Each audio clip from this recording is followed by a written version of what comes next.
Business ज्यादा है no doubt, but कला है उसमें। Cinematography, writing, acting, editing, art work, music, background score, foley, dubbing, इतने डिपार्टमेंट्स हैं उसमें।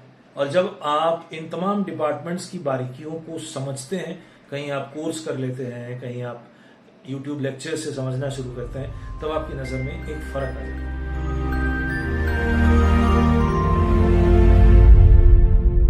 क्या है इन शब्दों के पीछे? क्यों किसी खास लाइन पर हम स्वर उठाते हैं? क्यों एक एक्स्ट्रा एनर्जी किसी खास लाइन पे आती है या आनी चाहिए? या क्यों कुछ खास लाइनों को नीचे के सुर में बोला जाए? ये नीचे का सुर, ये ऊपर का सुर, ये मध्य सुर, ये क्या है?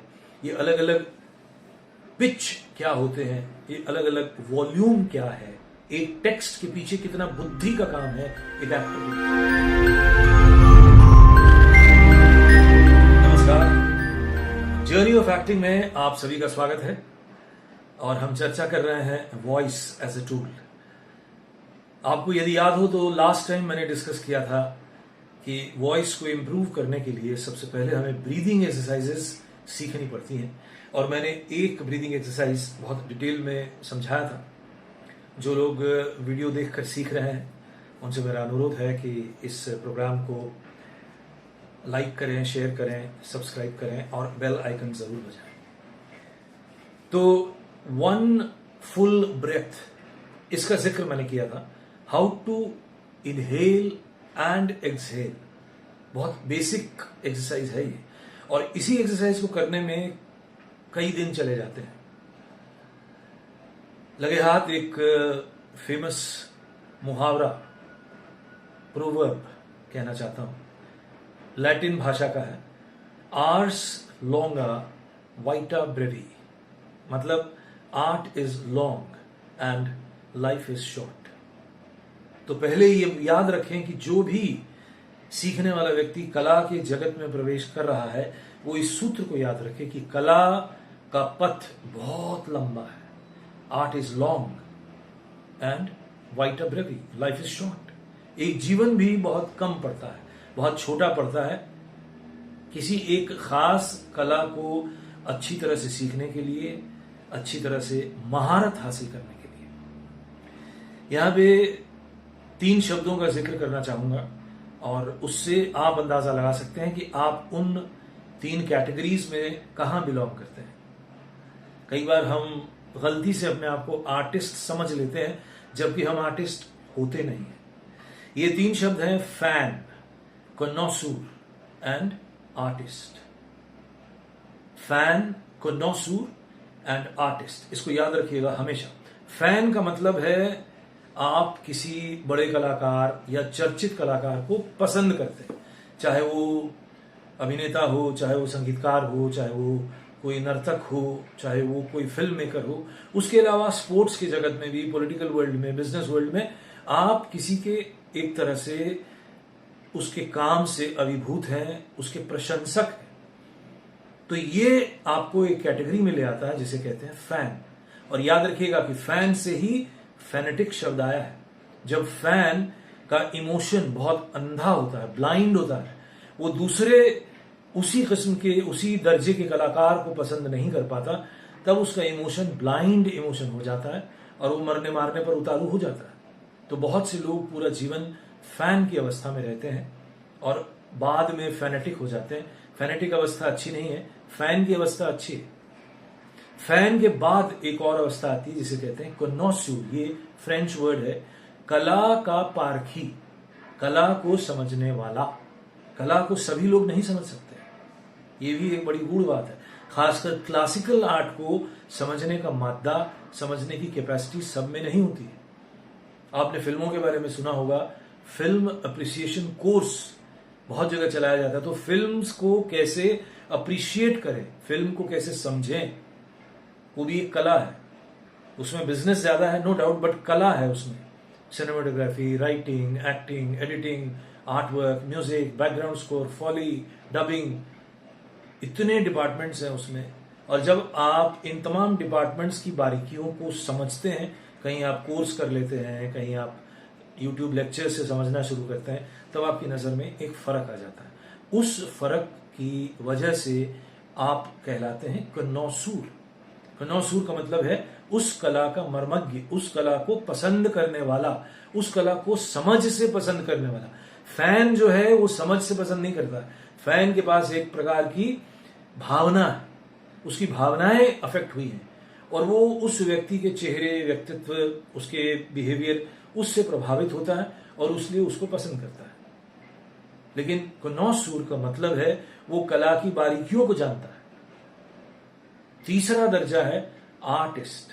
आर्टिस्ट वो है जो खुद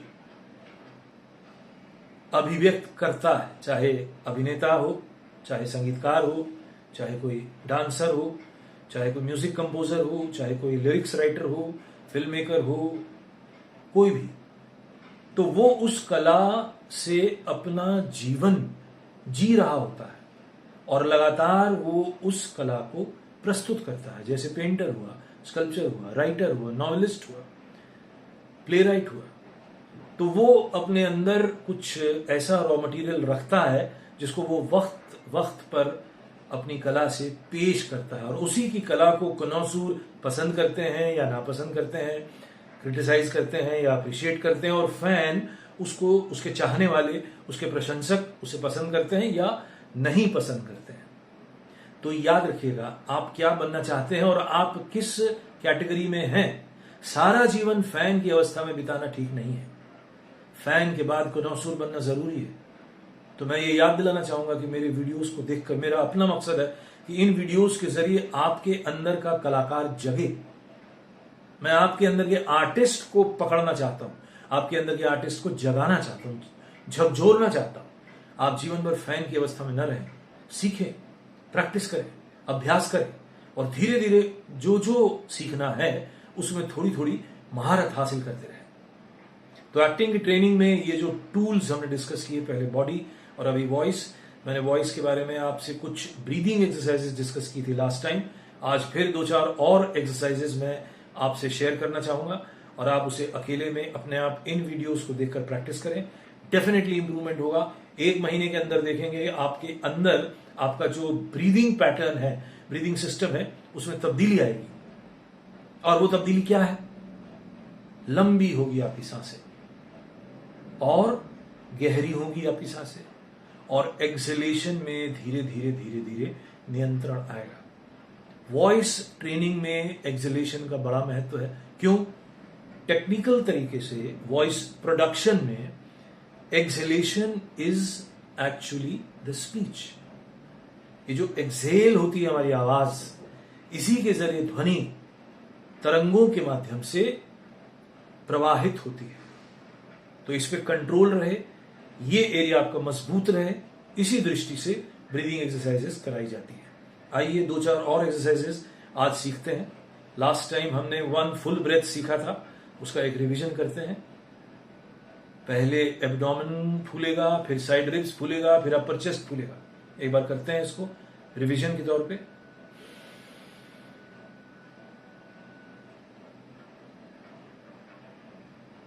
दो सेकेंड का होल्ड, फिर एक्सहेल और पहले एब्डोमेन से सांस जाएगी बाहर,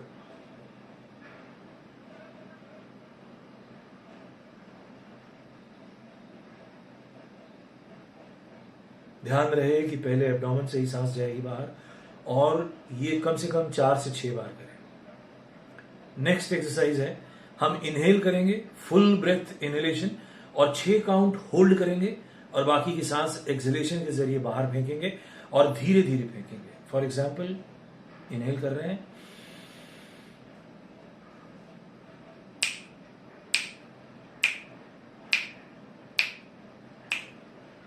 एक्सहेल स्लोली,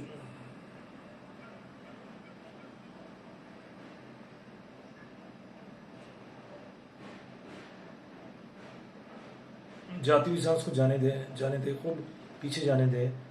स्टमक और अंदर जाएगा।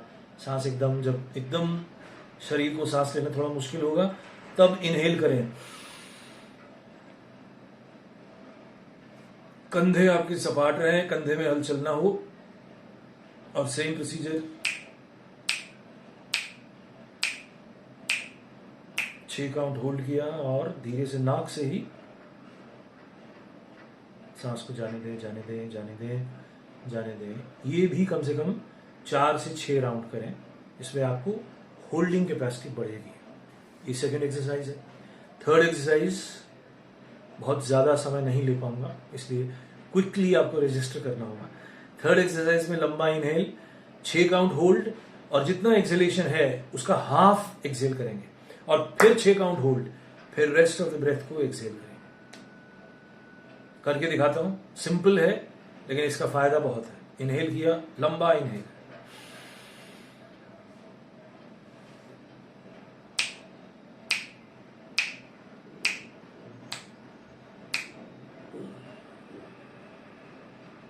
आधी सांस छोड़ी, फिर 6 काउंट होल्ड,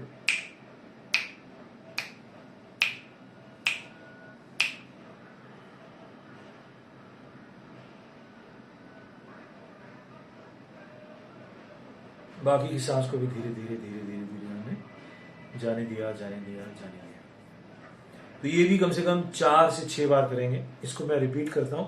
ये इनहेल हमने फुल किया, 6 काउंट होल्ड किया, अभी तक हमें आइडिया हो गया कि ये एक्सहेल कितना लंबा है। हमारा इतना लंबा एक्सहेल है तो उसका आधा हमने एक्सहेल किया और फिर 6 काउंट होल्ड किया और फिर आखिरी जो बचा हुआ सांस है हमारा आधा, उसको एक्सहेल किया एक्सहेल किया एक्सहेल किया एक्सहेल किया। तो इस तरह की प्रैक्टिस को हम लगातार करते रहे। अभी तक मैंने कुल तीन एक्सरसाइज ही बताई हैं आपको। इन 3 एक्सरसाइजेस का नियम से आप अभ्यास करें और इसके अलावा पूरे दिन में जब जब आपको याद आए आप अपने एब्डोमिनल ब्रेथ पर एक अवेयरनेस को डेवलप करें। जब आप ये फर्स्ट ब्रीदिंग ही लंबी करेंगे तब आपको धीरे धीरे एहसास होगा कि ये एब्डोमिनल ब्रीदिंग या डायफ्रेगमेटिक ब्रीदिंग क्या है। ये आपको रिलैक्स्ड भी रखेगी, ये आपको अवेयर भी रखेगी। सांसों पे ध्यान देने से आप कॉन्सेंट्रेटेड रहते हैं। आगे चल के जब हम योग की और ध्यान की क्रियाएं सीखते हैं तो उसमें सबसे पहला मेथड यही है कि सांस पर ध्यान। तो 3 एक्सरसाइजेस हैं। ये 15 दिन का एक तरह से कोटा है आपके लिए। 15 दिन लगेंगे आपको अपने ब्रेथ को रेगुलेट करने में। और जो मैंने अभी थोड़ी देर पहले कहा कि दिन भर में जब जब आप खाली हैं, कुछ नहीं कर रहे हैं, सोच रहे हैं कि क्या करें, ये जो एब्डोमिनल ब्रेथ है इसको वॉच करें तो एक चेंज आएगा आपके ब्रीदिंग पैटर्न में और वो लॉन्ग टर्म बेनिफिट देगा आपके वॉइस प्रोडक्शन में, आपकी आवाज को बेहतर बनाने में। वो क्या है? सांस आ रही है और सांस जा रही है रिलैक्स्ड वे में, और ये हरकत आपके एब्डोमेन से हो रही है। जैसे मैं अभी अपने आप को देख रहा हूं, ये सांस आ रही है, ये सांस जा रही है, और जो भी ऑब्जर्वेशन है वो हमारे नॉस्ट्रल से ही होगा। मुंह हमेशा बंद रहेगा इस कृति में, इस कार्य में। सांस लिया जा रहा है, सांस छोड़ा जा रहा है। तो एब्डोमेन जब फंक्शन करेगा अपने आप आपके विचार घने होंगे, माइंड रिलैक्स्ड होगा, फिजिकल बॉडी रिलैक्स्ड होगी, और तब आप अभिनय का कार्य बहुत अच्छे से करेंगे। वॉइस के साथ जुड़ा है स्पीच, और स्पीच एक अभिनेता के प्रशिक्षण में महत्वपूर्ण हिस्सा है। स्पीच यानी वाचन, स्पीच यानी शब्दों को बोलना, स्पीच यानी डायलॉग्स को बोलना, और ये अभिनेता का एटलीस्ट 60 to 70% काम है। वॉइस एंड स्पीच अपने आप में एक बड़ा चैप्टर है, इस पर धीरे धीरे और बात करते रहेंगे। आज आपके सामने मैं एक पहला स्पीच अपनी क्लासेस में, मैं जो फर्स्ट मोनोलॉग अपने स्टूडेंट्स को सिखाता हूं उसका वाचन आपके सामने करता हूं। आप पेन और पेपर लेके इसे नोट करें और फिर खाली वक्त में इस स्पीच का अभ्यास करें, और जो मैंने ब्रीदिंग एक्सरसाइजेस बताई हैं उनको करते हुए स्पीच का अभ्यास करेंगे तो आप देखेंगे कि आपका बेनिफिट कितना होगा, कैसे आपकी क्लैरिटी बढ़ेगी, कैसे प्रोजेक्शन बढ़ेगा, डिक्शन में सुधार तो करना ही है, आर्टिकुलेशन कैसे डेवलप होगा और एक्सप्रेशन कैसे आप इंप्रूव करेंगे। तो आइए हमारे क्लासेस के दौरान सिखाए गए सबसे पहले मोनोलॉग को मैं आपके सामने पेश करता हूं, फिर मैं इसे अपने दूसरे स्टूडेंट्स के जरिए भी आपको दिखाऊंगा। इसे मैं प्रार्थना भी कहता हूं। लगे हाथ एक बात शेयर करना चाहूंगा कि मेरा जो वैयक्तिक रूप से एक्टिंग सिस्टम है उसका नाम है अभिनय योग। क्योंकि मैं मानता हूं कि अभिनय का प्रशिक्षण एक प्रकार से यौगिक विधि है। It's a very different kind of yogic system, and if practiced seriously, intensely, it will develop concentration, focus, memory power will increase, and so many other benefits one will find in one's life if practiced very seriously and in a disciplined way, step by step. So let's listen to this very first monologue of my system. इसका नाम है मैं एक स्वस्थ अभिनेता हूं।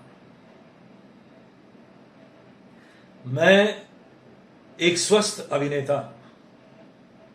विश्व ब्रह्मांड के इस पृथ्वी ग्रह पर मैं 100 वर्षों के लिए आया हूं और मुझे ललित की भूमिका मिली है।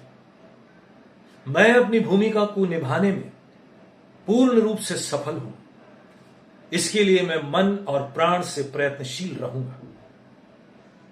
मुझमें अपनी भूमिका को समझने की शक्ति पैदा हो और मन, वचन और कर्म से मैं अपना मनुष्य जीवन सार्थक बना सकूं, इसकी मैं कामना करता हूं।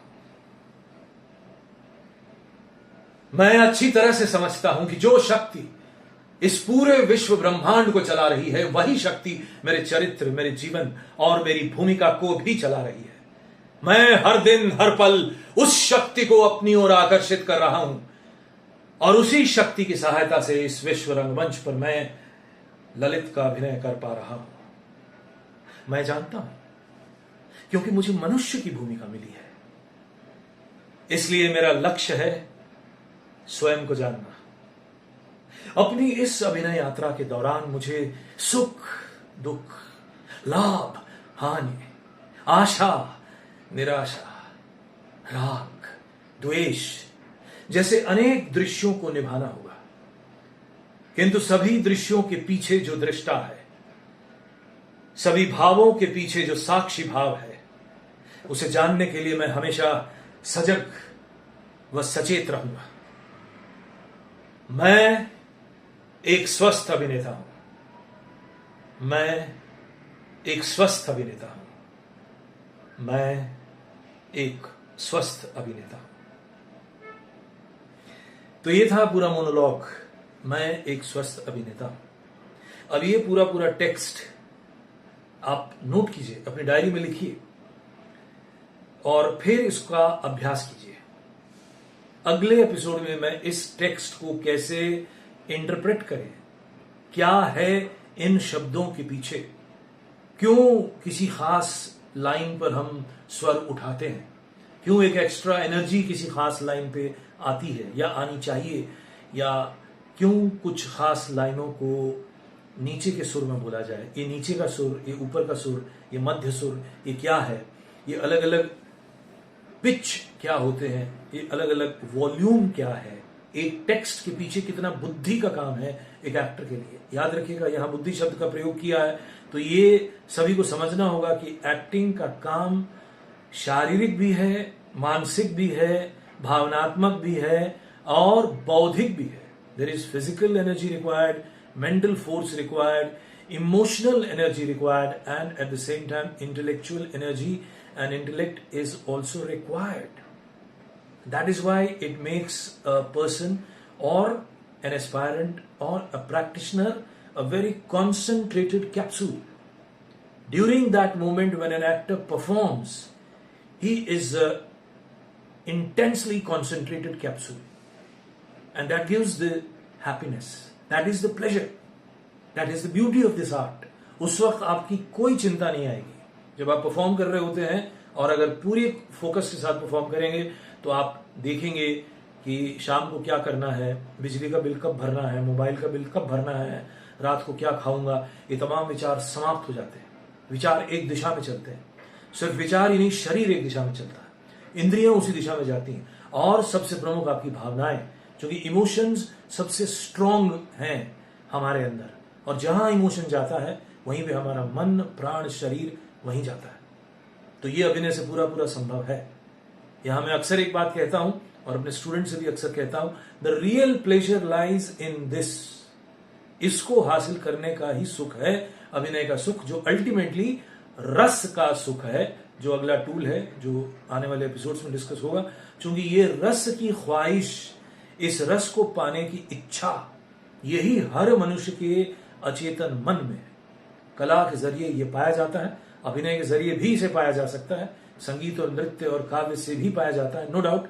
लेकिन चूंकि हमारा फोकस इस वक्त अभिनय के प्रशिक्षण में है, तो ये अभिनय से भरपूर मात्रा में पाया जा सकता है। दिन में अगर आपने कॉन्शियसली अभिनय की शक्ति से 1 या 2 रस क्रिएट किया, तो आप देखेंगे कि आपका दिन बेहतरीन हुआ, आपके दिन में आनंद की लहर आएगी, आप नॉर्मल लाइफ से थोड़ा ऊपर ऊपर उठेंगे, 2 इंच ऊपर उठेंगे। आपको किसी शराब की जरूरत नहीं होगी, आपको किसी इंटॉक्सिकेशन की जरूरत नहीं होगी। ये कला की शराब, और इसमें जुड़ जाएगी जब डिवाइन शराब, तो आपका जीवन बेहतर से बेहतर होगा, उन्नत से उन्नतर होता जाएगा। तो ठीक है, आज इतना ही। अगले सप्ताह फिर मिलते हैं, तब तक के लिए नमस्कार और बहुत बहुत धन्यवाद।